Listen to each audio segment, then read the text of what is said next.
إنا لله وإنا إليه راجعون. ولا حول ولا قوة إلا بالله العلي العظيم. فتوجه أمير المؤمنين سلام الله عليه إلى بيت ابنته السيدة زينب سلام الله عليها.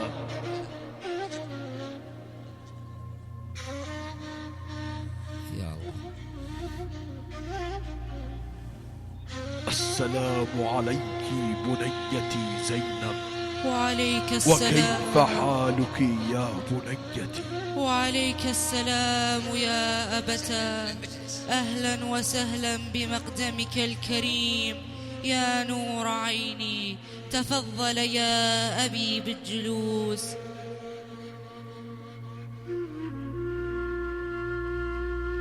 وعندها استقبلته السيدة زينب سلام الله عليها وأتت. سأتي لك بالفطور يا أبتاه. حبا وكرامة.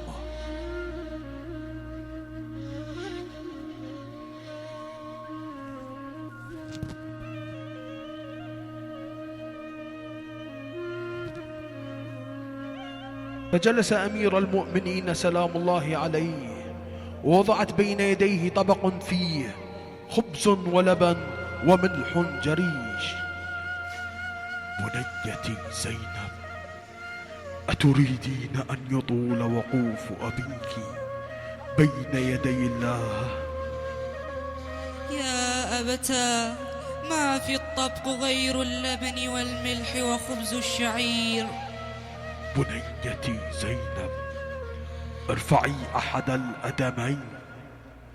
فرفعت السيدة زينب سلام الله عليها اللبن. بنيتي زينب، إني أحب أن ألقى الله وأنا أخمص البطن. فتناول أمير المؤمنين سلام الله عليه 3 لقيمات.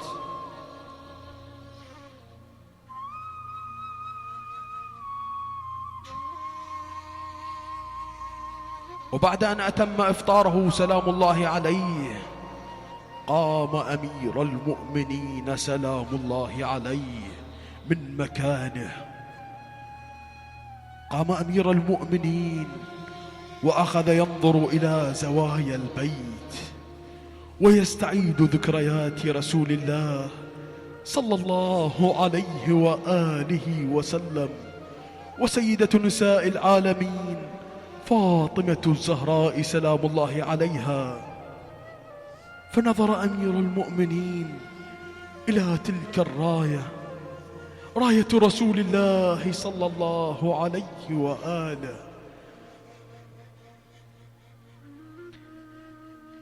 فأخذها وقبلها وشمها سلام الله عليه وضمها إلى صدره وتذكر قول رسول الله صلى الله عليه وآله في يوم غدير هم: غدا سأعطي الراية إلى رجل كرار غير فرار يحب الله ورسوله ويحبه الله ورسوله. إنا لله وإنا إليه راجعون. فعاد أمير المؤمنين سلام الله عليه الراية إلى مكانها. فتوجه سلام الله عليه إلى عمامة رسول الله صلى الله عليه وآله، حيث أنه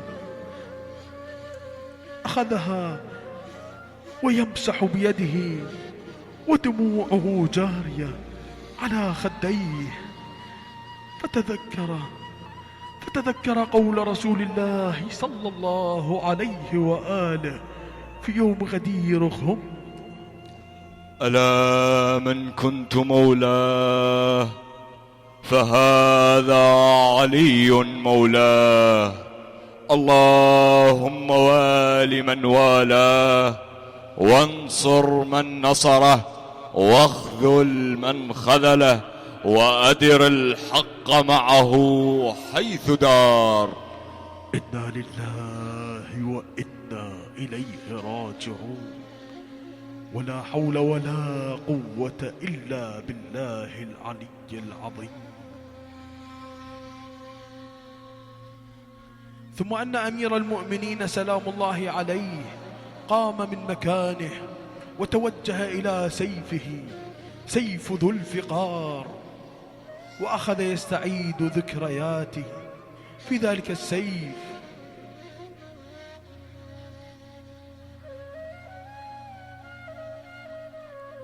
وهو يستعيد ذكرياته في تلك الحروب التي خاضها سلام الله عليه، فتذكر نداء جبرائيل عليه السلام يوم أحد: لا فتى إلا علي ولا سيف إلا ذو الفقار. إنا لله وإنا إليه راجعون ولا حول ولا قوة إلا بالله العلي العظيم.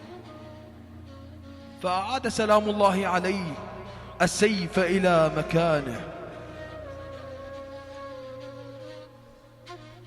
فتوجه سلام الله عليه إلى الرحة التي كانت عند سيدة نساء العالمين فاطمة الزهراء، فتذكر أيام الصديقة فاطمة الزهراء،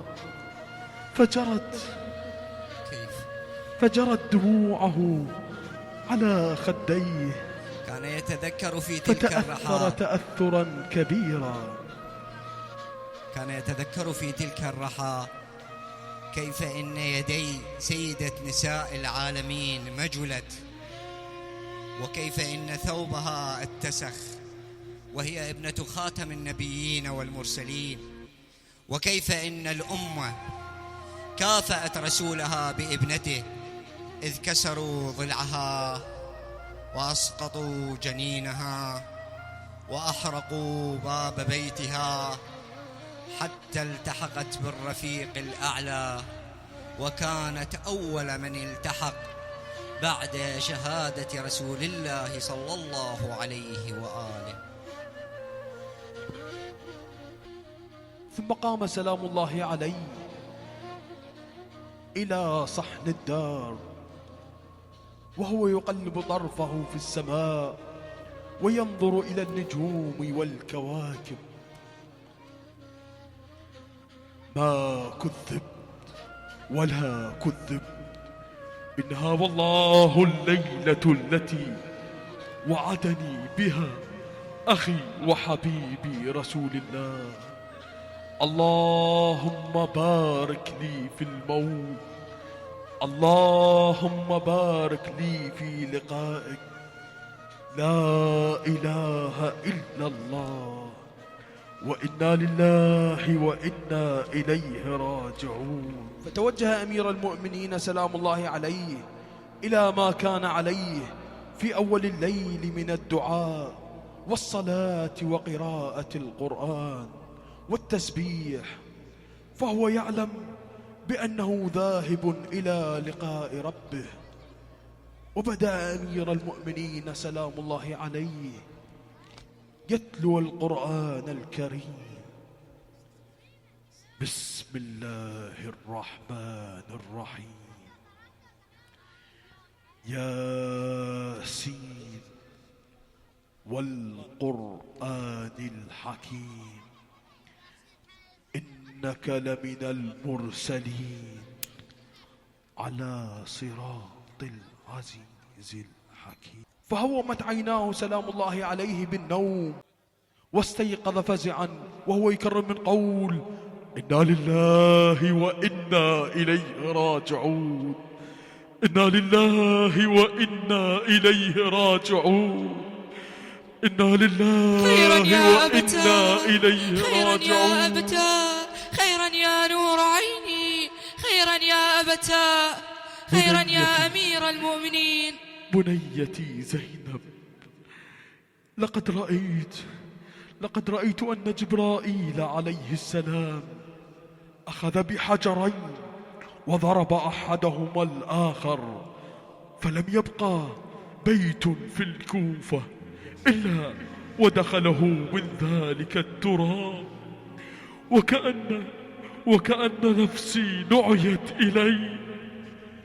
بنيتي زينب، لقد جدلت الأبطال جميعا وخضت الحروب، فلم يدخل بقلبي شيء أكثر مما دخل إلي هذه الليلة.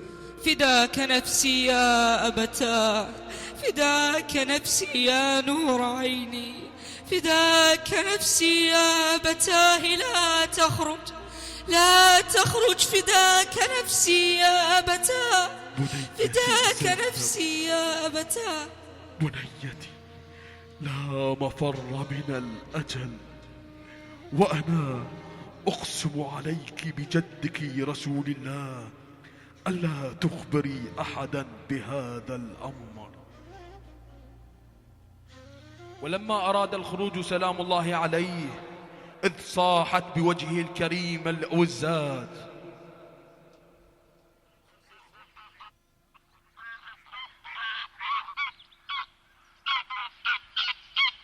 بنيتي زينب، بنيتي، بحقي عليك إلا ما أطلقتيها أو أطعمتيها، فإنها لا تملك لسانا تشكو به الجوع والعطش. آه يا زينب، صوائح تتبعها نوائح، صوائح تتبعها نوائح. ولما أراد مولانا الخروج فقصد الباب ليفتحه، فحل مئزره: أجدد حيازيمك للموت، فإن الموت لاقيك، ولا تجزع من الموت إن حل بواديك، فكما أضحكك الدهر كذاك الدهر يبكيك. إنا لله وإنا إليه راجعون، ولا حول ولا قوة إلا بالله العلي العظيم. صبرا على قضائك يا رب. إنا لله وإنا إليه راجعون. اللهم بارك لي بالموت، اللهم بارك لي بالموت،